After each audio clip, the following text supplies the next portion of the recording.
Thank you very much, Ambassador Burghardt, for sitting with us today. And as we know, 2 days from now, Taiwan's President Tsai Ing-wen will transit in Miami on her way to Panama and will stop over in Los Angeles on her return. And we know you're going to greet her in Los Angeles. So what are you going to talk about with her? Well, as you know, these are transits. They're not really visits or official visits. They're mostly to enable the Taiwan president to make the trip with convenience and to do refueling of the plane and things like that. So generally, I'll have the trips are useful for us to have a conversation with the Taiwan president, and also riding around in the car with the people like the National Security Advisor and the Foreign Minister. And we have lots of issues to talk about. I know people in your audience are probably most interested in cross-strait relations issues, but I think they should also understand that the United States and Taiwan have, although we have an unofficial relationship, we have a lot of business to do with each other. Taiwan's an important player in the world economy. It's our 9th largest trading partner, which is extraordinary for an island of 23 million people.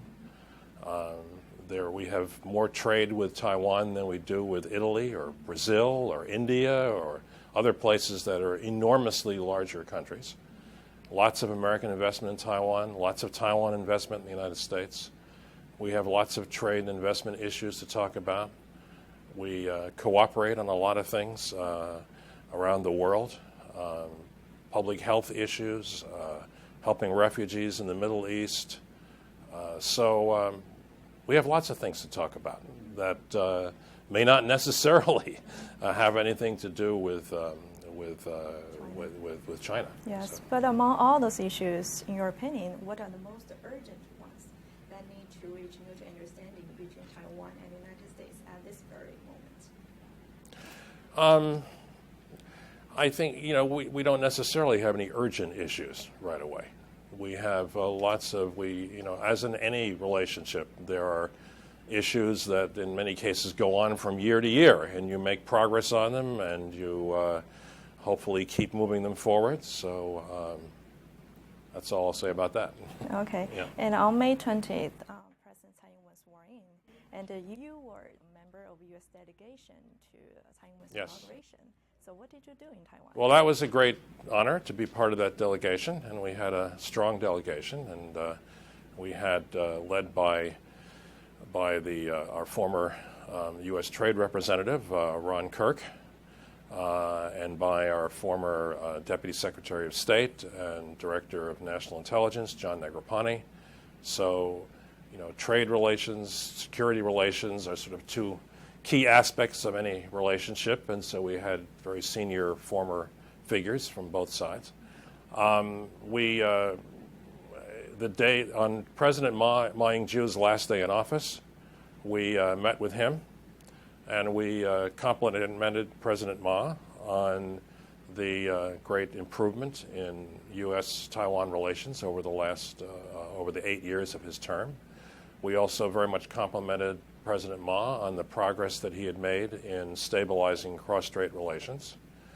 And we have always believed that that stability of cross-strait relations was in fact provided an important basis for important sort of political space, you could say, for the progress that we made between Taiwan and the United States as well.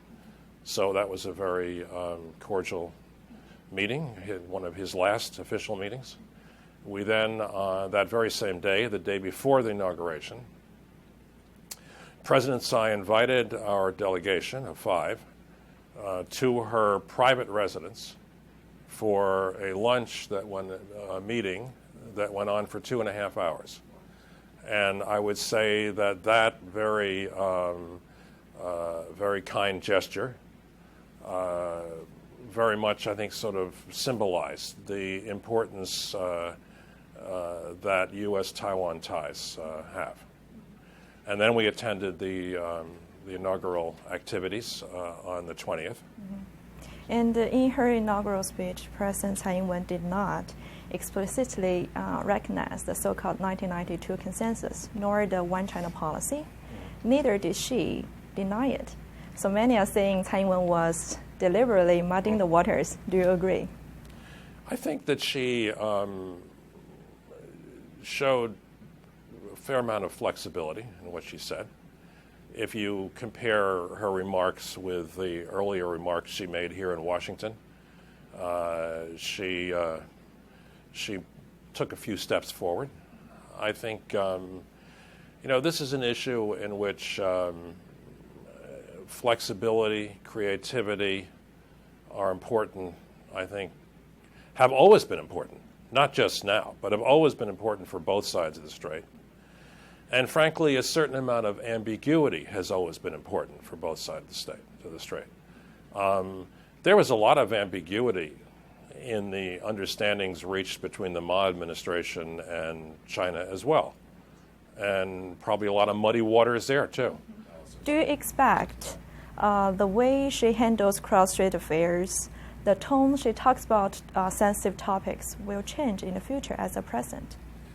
Look, we had an election period. People make a lot of strong statements during election periods. We had the transition period in between, and now she's been inaugurated. I think it's very important. This is an important period for both sides, for both Beijing and Taipei, to carefully watch each other's actions and statements. And I think I'm not going to predict exactly what Tsai Ing-wen's going to say tomorrow or a month from now, and I don't know what she's going to say.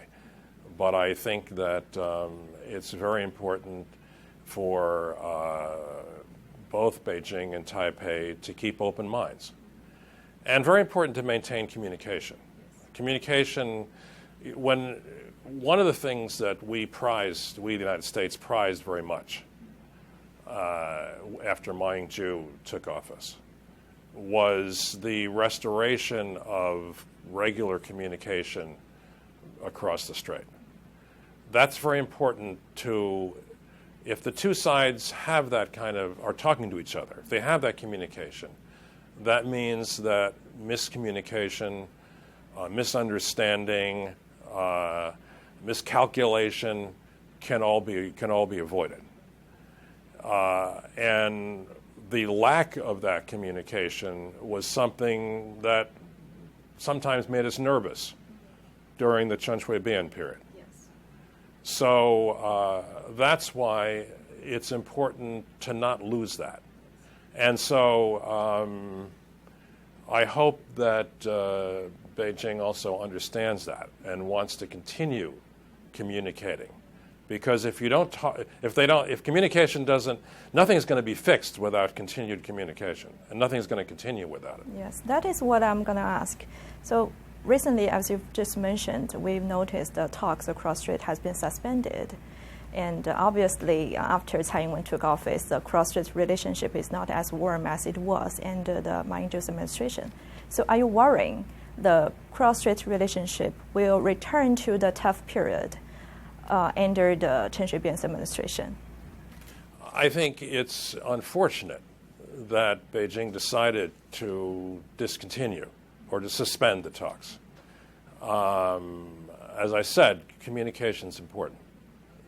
I think Chinese do seem to have good ways of figuring out how to communicate with each other, whether publicly or not. So I hope that the two sides can find some way to continue communicating.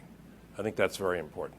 Speaking of that tough period, you were the U.S. representative in Taipei when Chen Shui-bian was elected as president and took office. That's right. So as far as we know, you helped ease tensions in those days. So what did you do, and what lessons we can learn from your experience nowadays? During the period between President Chen's election and his inauguration, we met many times, and we talked about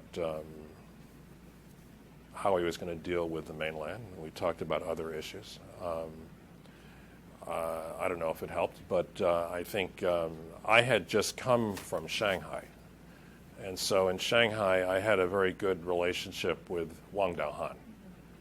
And I had met with him many, many times. And so I had a pretty good understanding of how China saw the issues. And so I was able to share with President Chun some of that experience and background. Mm-hmm. Do you see the current hostile non-contact thing is becoming the source of miscalculation, which could even lead to military conflicts in that region? I don't think we're not at a crisis stage. I think we're at a stage where there's a lot of watching each other and listening to each other, and I think that with goodwill, that the two sides should be able to find a way to continue to communicate. I hope there is goodwill on both sides. Mm-hmm. Will the current situation across strait drive the increase of U.S. arms sales to Taiwan this year and the years to come? Our decisions on arms sales, our decisions on training for the Taiwan military, or on consultations with them, is not driven by events that occur from year to year. It occurs according to very long-range and long-term interaction between our two militaries, looking at what Taiwan's long-term analyses of what Taiwan's needs are over a long period of years. It doesn't react to that way to sort of current events. Okay. And Tsai Ing-wen has promised that Taiwan will assist the U.S. policy strategy or pivot to Asia. So more specifically speaking, how could Taiwan assist the United States on this regard? I don't know, this is a somewhat abstract sort of question. I think, look, the U.S., the pivot to Asia is often misunderstood. The main thing about the pivot or the rebalancing is simply to pay more attention to Asia. That's what essentially at the beginning, that's what it really meant. To pay less attention to the Middle East and more attention to Asia, because Asia is frankly more important to our interests and has a better future ahead of it. So that's what it really is all about. And there are aspects of that relate to economic and trade relations, to the security relationship, just the United States simply showing up more at meetings in Asia and giving it more attention, our leadership giving Asia more attention. That's what the rebalancing and pivot really is all about. How does Taiwan fit in? Well, Taiwan is, as I said, a very important trade partner. Improving our trade relationship with Taiwan. Taiwan's an important part of the supply chain for manufacturing in Asia. So there are many issues we work on with Taiwan, dealing with trade issues and trade policy issues, all of which fit into the rebalancing. And I would also say maintaining stability across the Taiwan Strait. And maintaining stability, of course, has a number of aspects to it, including maintaining a deterrent capability. All of that is part of Taiwan's role. If you want to say that Taiwan has a role to contribute toward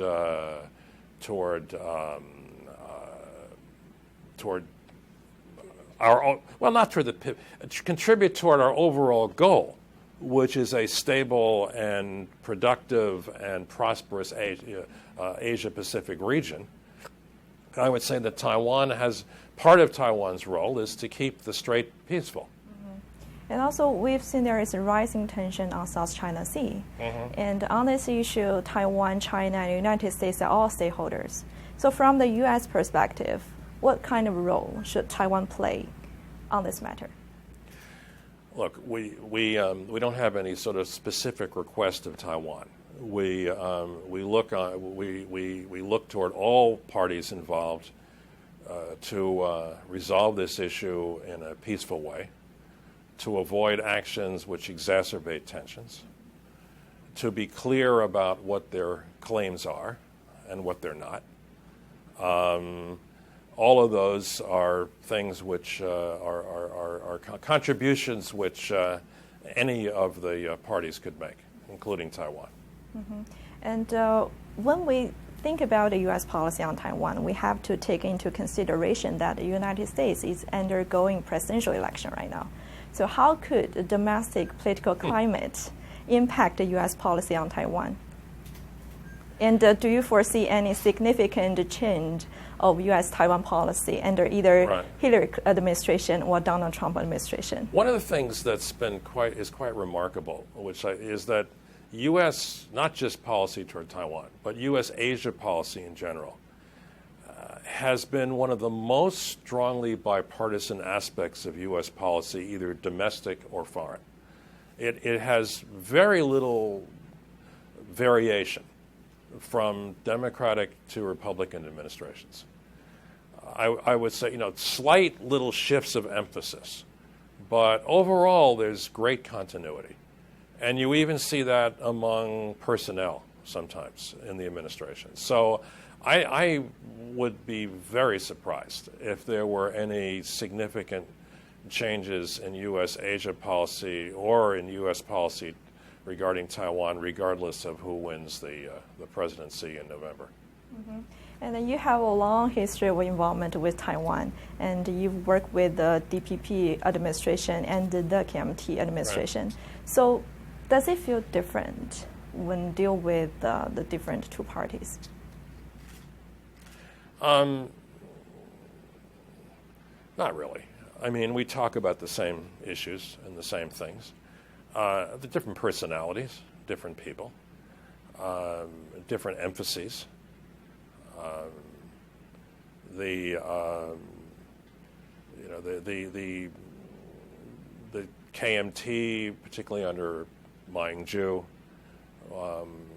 had a great interest in the Republic of China history, ROC history, its contributions during the Second World War, those kind of things. Sort of as kind of a sort of, these are not things fundamentally important to our relationship, but they're things that we notice that these administrations are interested in. And so that whole historical narrative is very important to the KMT. In the case of the DPP, it's the emergence of democracy on Taiwan and the fight for democracy on Taiwan. That's their historical narrative. So, but those are more sort of the background painting of the relationship rather than the core of the relationship. The economic issues, the trade issues, the security issues, Taiwan's place in the world, helping to Taiwan with its place in the world, helping Taiwan to continue to be able to have the ability to determine its own future. All of that, all of those sort of key sort of policy goals are really don't change. Prior to being the director of the AIT, you served as a consul general in Shanghai. So would you please share some historical background of the 1992 consensus, which is a very important issue right now? I think it's important to remember also, as I think everyone in China knows, the term 1992 consensus was not used by anyone until 2001. No, 2000. Suu Kyi, President Ma's first national security advisor, was the first person to use that term to describe the understanding that had been reached in 1992. Before that, I mean, in all the times that I met with Wang Daohan or with Gu Zhenfu, they never called it that. They never called it the 1992 consensus because the name didn't exist. Gu Zhenfu would sometimes just call it the 1992 understanding. Mm-hmm. So would you please share some stories about how you work with Wang Daohan back those days? We had he was a wonderful man. Both Wang Daohan and Gu Zhenfu were sort of Chinese of an earlier generation. very refined people with a deep understanding of Chinese culture and history and art, who would love to talk to you about any of those subjects. Probably just as happy talking to you about Chinese porcelain from the Ming Dynasty as talking to you about cross-strait relations. And so it was very enjoyable personally to know them both on that kind of basis. I would say the other thing that was very interesting to us was that Wang Daohan had a very close relationship with Jiang Zemin. And so we came to realize that we could sometimes solve issues by simply talking to Wang Daohan about them. And that included negotiations over the bilateral bilateral U.S.-China negotiations over China's WTO accession, the arrangements for President Clinton's 1998 visit to China. When we got frustrated negotiating in Beijing, we would turn to Wang Daohan. And if he agreed with us, and after we reached an agreement, he would say, okay, 我去通天. I'll go touch heaven. Wow. And we knew what that meant, that he was going to meet with Jiang Zemin. And then the problem was solved, and the foreign ministry in Beijing never knew what happened. That is very different from the work style of the Taiwan administration, right? No, I don't know. That is, I think it's a Chinese work style. Yes. Okay. And looking back to 1996, when the first presidential election in Taiwan, and to the present, so what have you seen in Taiwan in terms of the development of democracy and any other long-term change that is really setting in? I think that the people of Taiwan deserve a great deal of credit and admiration for the development of democracy in Taiwan. It shows that not only did Taiwan have developed economically, but it also developed politically. And we see that not only in having free elections, but also in a very free press. Sometimes rather wild press, but it is a free press. We see it in the development of civil society, whether it's labor unions or women's organizations, youth organizations, groups of all kinds in Taiwan, NGOs. They're free. They don't have to belong to some kind of party-controlled network or framework. They're free to express the views of their members. And I think Taiwan should be very proud of that. And what we just saw in Taiwan in terms of the election and the inauguration was the third time that Taiwan had switched from one political party to another. And that's the ultimate test of whether you have a democracy. And what we also saw, and we heard from both sides, from both the KMT and the DPP, was that the transition had worked pretty smoothly. There are always some tensions, but basically it was smooth. The outgoing administration cooperated, briefed the new incoming administration, shared documents, shared secrets. That's the real test of a democratic system, and it worked pretty well. So I think all of that, and it worked better than last time, and last time worked better than the time before. So that's progress. Yeah. And when we look ahead and think about the future of the relationship between Taiwan and China, there have been talks about the possible models, such as EU model or Finland model. What is your thought on this?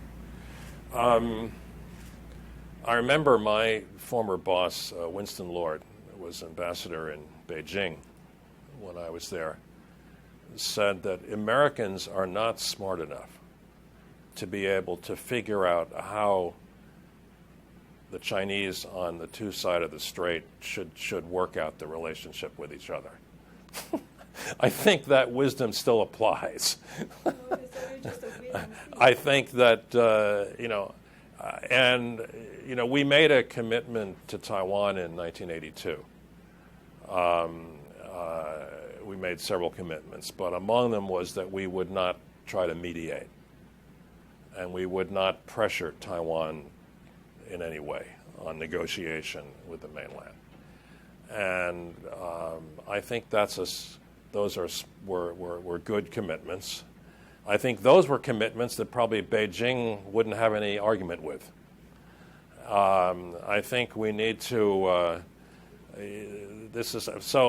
Again, going back to your questions about the 1992 consensus, whether it's the 1992 understanding of Gujanfu or it's the 1992 consensus or some other formula, it's not our business to have an opinion on that.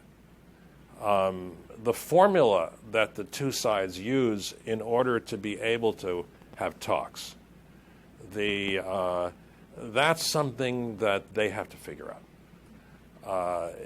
It's something that's inherently embedded in the history of relations between Taiwan and the mainland and the whole history of the Chinese Civil War. And so it would be inappropriate for the U.S. to try to